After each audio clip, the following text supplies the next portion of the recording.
Lecture 3 will finish up our discussion of cognitive development by looking at social cognition and changes we see in the adolescent brain.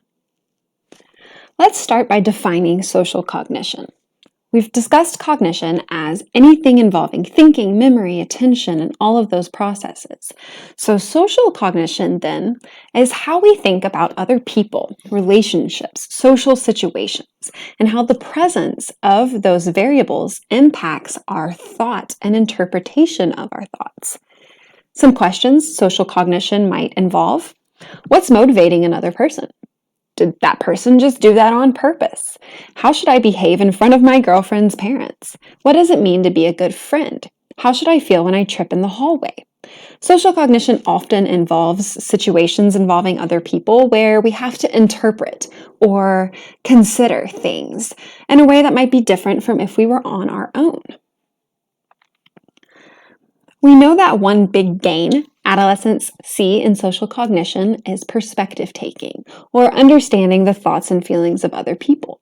While perspective taking does begin to develop earlier on in childhood, adolescents have a much better capacity to compare different perspectives, to look at the differences and commonalities between two people's perspectives. They also have a better ability to actually understand opposing views, to not just know, hey, that person doesn't like this movie, but to understand why that person might not like a specific movie or activity. We're also better at incorporating other people's perspectives when it involves understanding motives.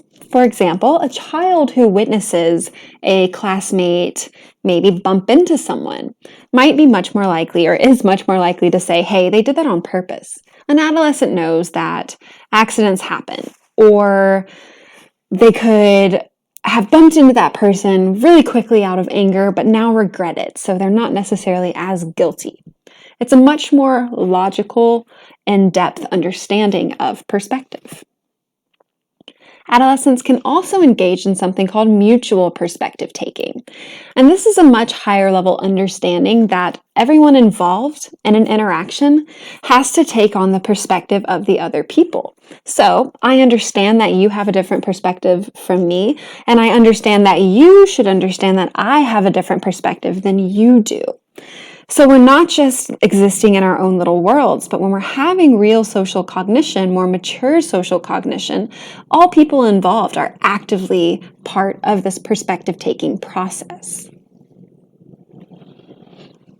A couple of interesting aspects of social cognition that plague teenagers make it very difficult for teenagers to have a more mature view of their social world.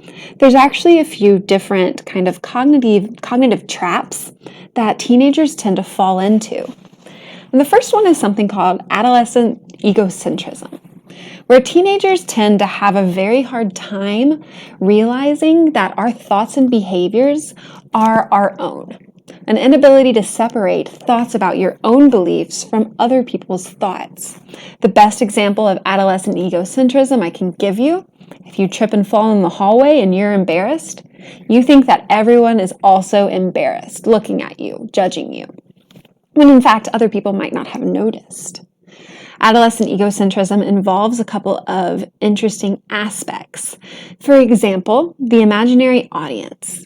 This is the belief that everyone is watching me at all times and can see what I'm doing. We often hear teenagers report feeling like they're on a stage.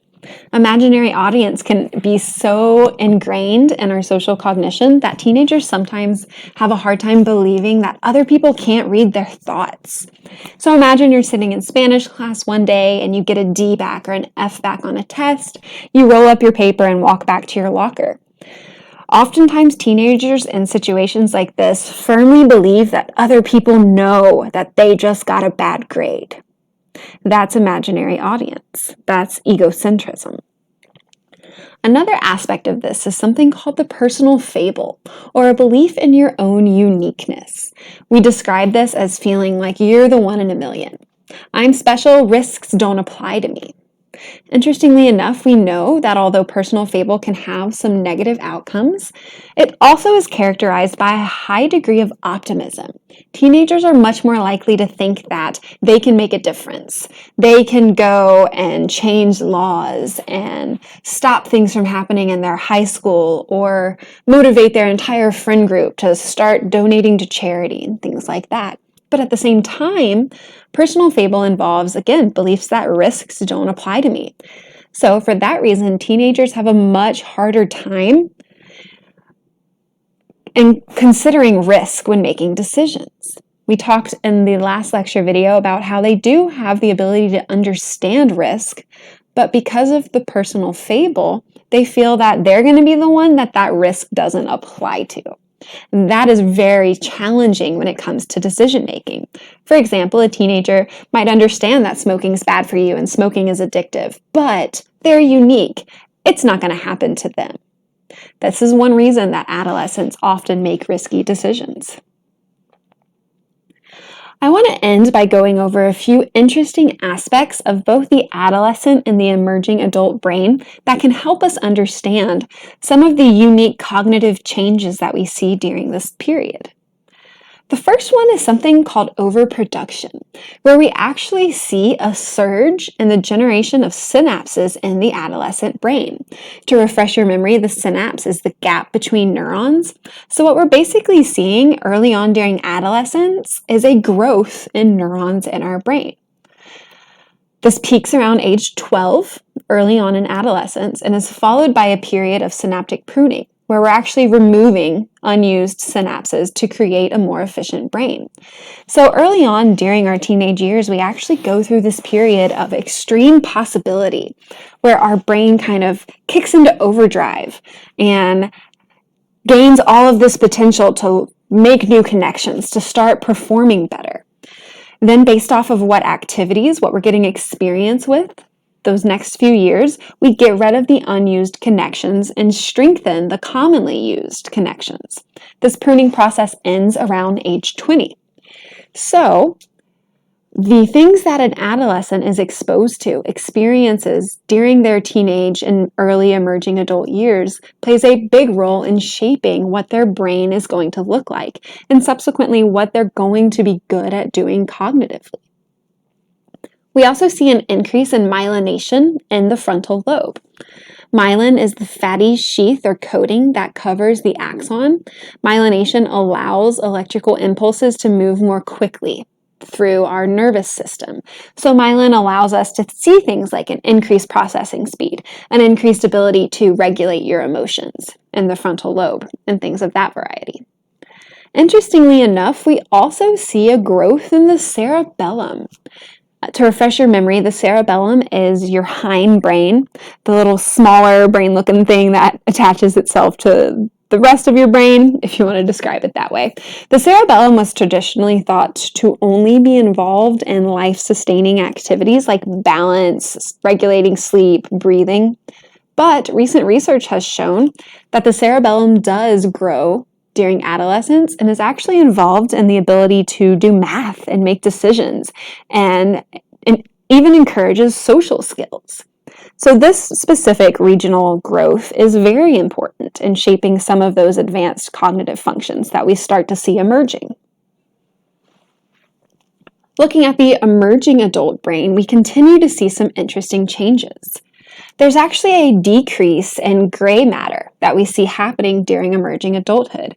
Gray matter is actually brain cells. Again, we just talked about how we see synaptic pruning during this time. That's why we see the decrease in gray matter, and an increase in white matter or connective material. So, decrease in gray matter, we're getting rid of unused stuff. Increased connectivity, we're getting better at using what we already have. So these physiological changes are big contributors to the advanced cognitive functioning we see during this time. We see increased processing speed, increased timing, and increased brain efficiency. And then, and this is critical, increased connection between the prefrontal cortex and the lower centers of the brain that control emotion and motivation. Thinking back to decision-making problems that adolescents can have, A big part of this comes from their inability to regulate emotions and motivations with logic. As we see the prefrontal cortex finish developing during emerging adulthood, we see not only advances in planning and reasoning skills, but also increased ability to regulate those emotions, to regulate our desires by using logic, because these two areas of the brain strengthen their connection. And that's what allows us to kind of finally get that emotional regulation aspect of cognition under control. An interesting aspect of the emerging adult brain, however, is a predisposition we see during this period of time to developing mental disorders. If you're not familiar, we actually see the average age of onset for anxiety, depression, bipolar disorder, and schizophrenia during emerging adulthood. This is a time where we seem to be at a greater risk of developing these specific psychological disorders. Research has actually proposed some potential explanations for this. Thinking back to that synaptic pruning, we believe that increase in gray matter might actually make us more susceptible to depression, schizophrenia, and anxiety because of the changes going on in those areas. We also see a heightened sensitivity to stress. So during this period when there's so much kind of rewiring going on at the same time, we're making big life transitions, we can be at an increased risk for experiencing some negative psychological experiences. I point this out so you understand a few things. It is not uncommon for someone in emerging adulthood to start to experience new psychological issues, new disorders, heightened levels of anxiety and depression, and even the onset of some more genetically based disorders. This isn't an unusual experience. If it happens to you or a friend, you're not alone. I also mention this so that we're aware that during emerging adulthood, it's important to continue to have social support, to continue to have pastimes that allow you to get out your pent-up stress, to distract you, to help you enjoy your time, because this can be a particularly challenging period of life when it comes to mental disorders. So, a few takeaways before we end the video. Adolescence and emerging adulthood is a time of increased logic. We get much better at applying logic than during childhood, much less concrete, much more flexible. We also see a rapid degree of brain growth and change while we're undergoing all of these experiences.